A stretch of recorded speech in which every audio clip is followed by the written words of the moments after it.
Today we're going to do another example of a related rates problem, this time involving a little bit of trig. It says two sides of a triangle have lengths 12 meters and 15 meters.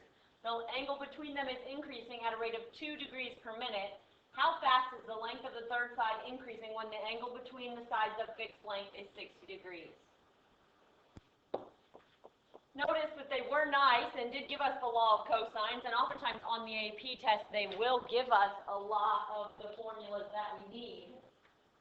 Surprisingly, not all of them are difficult that they give you, but they just decided to be nice. Now, if you remember something about the law of cosines, you know that it only works if we're in radians. So, we're going to have to write some of these things as radians. The first thing they give us is that the rate of change of the angle between them is 2 degrees per minute, which in radians is pi over 90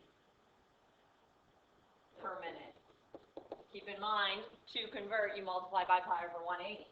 Now, they also tell us that theta is 60 degrees, and that is pi over 3 in radians. They tell us B is 12 and C is 15. Not directly, but they are labeled in the picture. So, from here, we need to come up with our equation. First of all, our equation involves A squared, B squared, C squared, minus 2BC cosine of theta. So, are any of these values, B or C or theta, ever not changing? And if you think about it in terms of this triangle, we know that B is always 12 and C is always 15. Those sides are not changing, just how big the angle is changing. So, theta is changing, so we can't plug that in. If we take one more step, we know that A is equal to the square root of all this. We can put numbers in if we want, rather than the squared. Now we are trying to find how side A is changing. In order to do that, we have to derive. So dA dt is going to be equal to 1/2 144 plus 225 minus 360 cosine of theta to the negative 1/2 times the derivative of the inside. Well, the derivative of 144 is 0.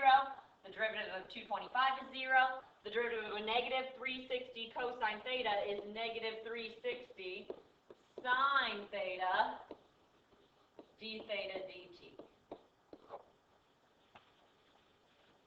Now we can plug in our theta, pi over 3, pi over 3, d theta dt pi over 90. Make sure our calculator is in radians, and go ahead and solve for dA dt to get a value of negative, which makes sense,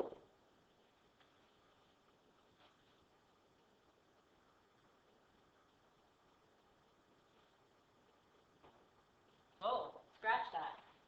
Derivative of sine is cosine, derivative of cosine is negative sine. So we will end up with a value of positive 3.396 meters per minute when you put that in your calculator. Sorry about that mistake with the derivative of cosine.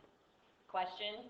Come see me in class tomorrow and we can talk about whatever we need to.